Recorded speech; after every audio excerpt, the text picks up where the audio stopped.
This is a Mazda FC RX-7, and this is my Mazda FC RX-7. I've been working on this thing non-stop to get it back on the road since its last registration over 14 years ago. In the previous video, I thought it would finally be able to pass its main inspection, but nope, it didn't. My journey with this car up until this point hasn't been easy, to say the least. In the previous 4 months, it went from a real barn find to a properly working and polished car. Okay, that last part was actually a lie, but we are so close to finally getting this thing ready. So I would say, let's finish this thing once and for all. First job of the day, fixing the side turn signal. This has to work for the main inspection, or else the RX-7 will not pass. For this, I got some help from my buddy Ramon. I have big chest. You see, I can wiggle them. Wiggle. You want to fix my turn signal. Which one, left? And you or have right? never worked on a car before. That's you not have true. never worked on a car. This one? Yes. Okay, we need a screwdriver. Okay, first you have to. Okay, now I think you can just. Oh ja, you can just. Was ist für eine Scheiße, Mann? Das lässt sich auch nicht drehen. Es rutscht. Ja, merkst du was? Fick. Oh, the phone is ringing. Check it. Wait, who is it? Is it my dad? Oh! Is it? Who is it? Oh. Yeah, that's my ex-girlfriend. Du kannst nicht reinschalten. Doch, das kannst Oi. Gotta do what you gotta do. Now, the funny thing is that here my buddy actually tried to clean the contact points of the bulb, which we believed were just a little corroded, and that would be the reason for the turn signal not working. Little did we know that the turn signal was actually not even plugged in.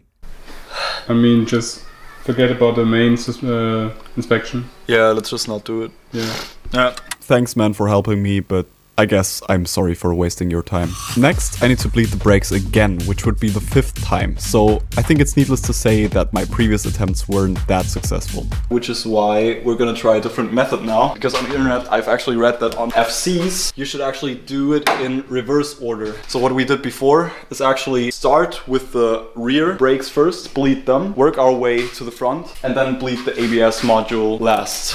But now we're starting with the ABS module and working our way from the front brakes to the rear brakes, in the hopes of it working this time.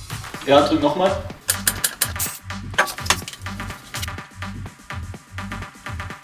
Nochmal.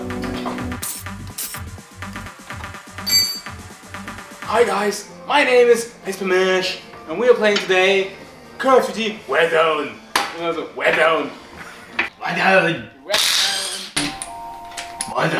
By the way, if you're enjoying the video so far, I'd be happy if you consider supporting the channel by hitting the like and subscribe button.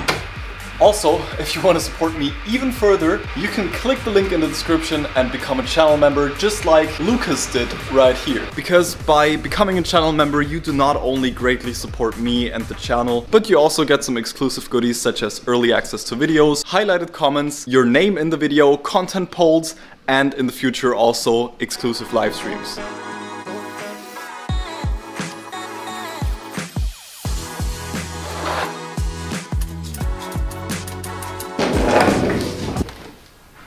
Oh, that's a problem.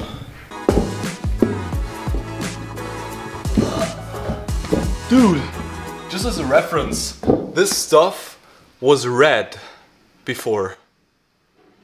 Yeah, smells a little bit like gas because I flooded the engine a couple of times. But thankfully, that's nothing we can't fix by giving the Lucky 7 a quick oil change. And now that we got that out of the way, it's finally time. The brand new TPS just arrived. Well, in this case it's actually a second-hand one, but the seller said it works and it has been tested, so we're gonna test that out. Now, if you haven't watched the previous video and you're wondering what the hell is going on, let me bring you up to speed. The TPS is a throttle position sensor, and without it working properly, the car doesn't really run. And with mine being completely toast, the car didn't run. Yeah, I think that sums it up pretty well, so I'd say let's get back to it. Alright guys, the new TPS or throttle position sensor is installed. It's also calibrated, which means we can take one more thing off the list. Well, now that the engine should be running, we can actually start timing the engine with this little timing light that I already hooked up. So I would say, let's start it. I was super stoked to finally have the TPS problem solved, and I was very optimistic that the car would finally run properly. But when starting it, something didn't seem right. It stalled itself out, and even when it ran for a few seconds, it just didn't sound right. I've searched for days and even got in contact with an expert from Switzerland. He has been working with rotaries for over 18 years and even he couldn't figure out the problem. However, he left me with a suggestion. Okay, Klopfsensor. When the knock sensor is faulty or detects detonation, the car's computer enters sort of a limp mode and retards ignition timing to protect the engine. Exactly my symptoms. And after testing the sensor for proper operation, my worst nightmare came true. It's broken. Oh god. This little thing is neither easy nor cheap to replace. Getting a new one costs way more than I can afford to spend for a little sensor. Thankfully though, the guy had a spare, which he was willing to lend me for testing. So I drove to Switzerland, picked up the new part and thought, that's it, it's fixed now.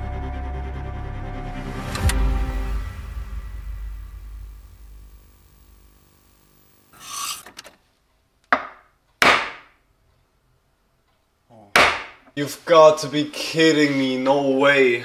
No freaking way. That's the new knock sensor that I just borrowed from the Swiss guy, and it's broken. I literally just completely wrecked his knock sensor. In fact, I didn't wreck it. Apparently my RX-7 wrecked it. Okay, so the initial issue was that once I'm timing the engine is actually perfectly timed. It's running at 5 degrees at the lading spark plug. This means it's timed correctly. However, after 1 minute or so of running, it actually retards the timing to top dead center, which means that the ECU or the computer of the car Actually thinks there is knock or premature detonation, and it gets this information from this little sensor right here. Now, the expert from Switzerland actually told me that my knock sensor might be broken, which after testing it, I could confirm that. So this is basically trash. Now, as I previously said, he was actually kind enough to lend me one of his working knock sensors, so I can basically test out if that's the actual problem. Well, it is the actual problem. However, for some reason, The RX-7 keeps frying knock sensors because this was working. I tested it before. Now I just tested it and apparently it's broken as well. Now, the good thing about all of this is that now I finally know what the actual problem is. It has to be some problem with the wiring or whatever. It's probably just grounding out somewhere. The bad part about this is that now I do not only have to get myself a brand new one of these, but I also have to get the Swiss guy a brand new one of these. Which is gonna be a little expensive. It's safe to say my week hasn't been going great so far. No matter how hard I tried, nothing seemed to work out the way it was supposed to. And right now, I'm at a point where I don't even know what to do anymore. Because right now, the past 4 months I've been working on the car to get it up and running again just feel so useless. But if there's one thing I've learned in these 4 months, it will be... Keep going, bitch. And that's exactly what I'm gonna do. We've come way too far to give up now. So, next up, testing the wiring. My dad and I checked every single wire that goes to both the main ECU and the knock ECU. I've also made sure all of the grounding points are nice and clean. And after putting the upper intake manifold and the intercooler back in place, we've decided to replace the knock sensor with a 270 kilo ohm resistor to check if the RX-7 still runs bad and retards timing.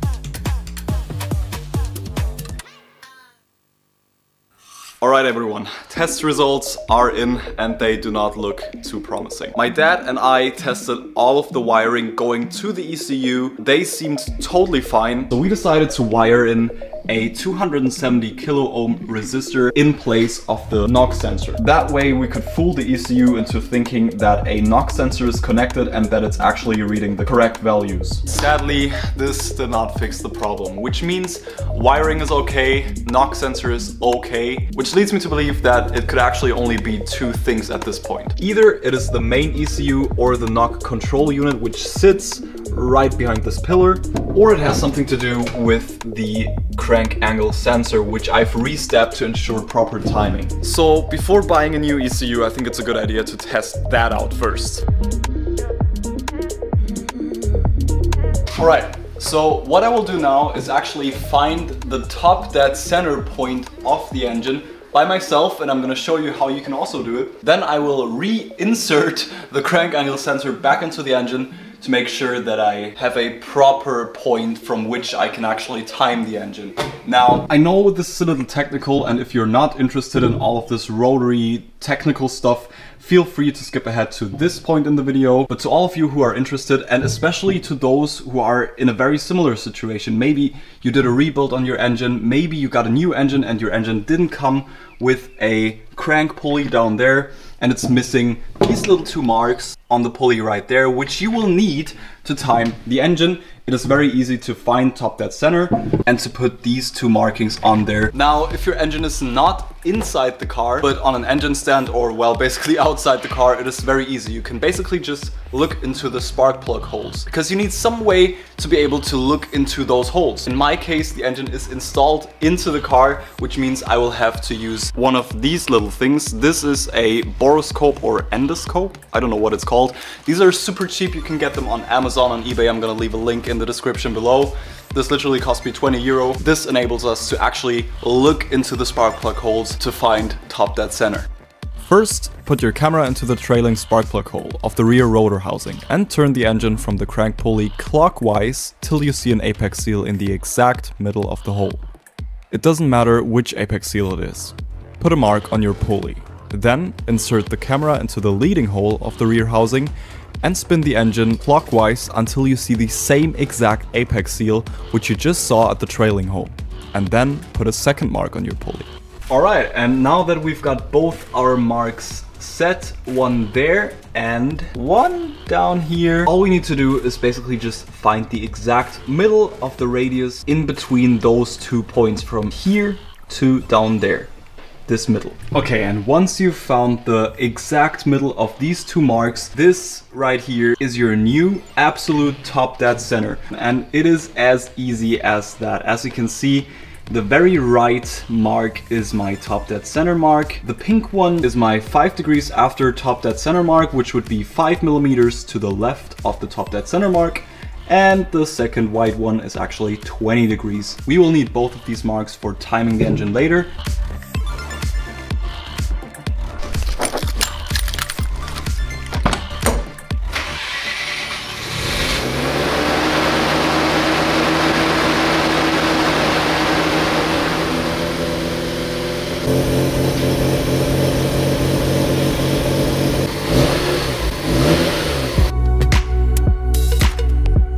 The FC is definitely running a lot better now, but it still retards timing for some reason. The BAC valve which controls the idle was also faulty, so I decided to rip it out and block everything off.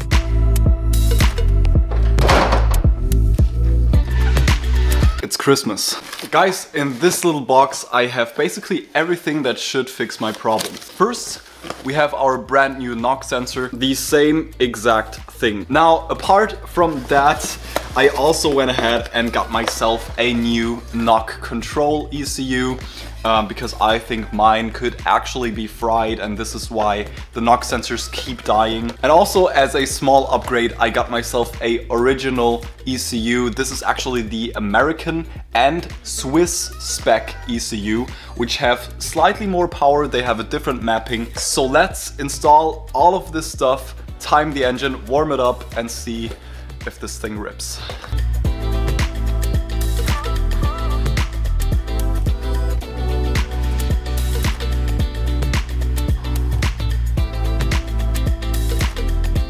Alright, that's the knock control box.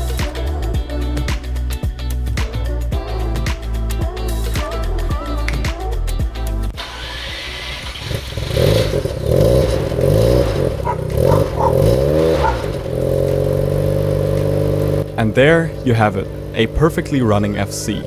It was still having the smallest misfires at idle, but after doing a bit of research, this is apparently totally normal if you're running a lightweight flywheel and no catalytic converter on the stock ECU. This is the first time everything works properly on this thing, and to be honest, at the moment there's nothing I need to fix anymore for the main inspection. And you all know what that means.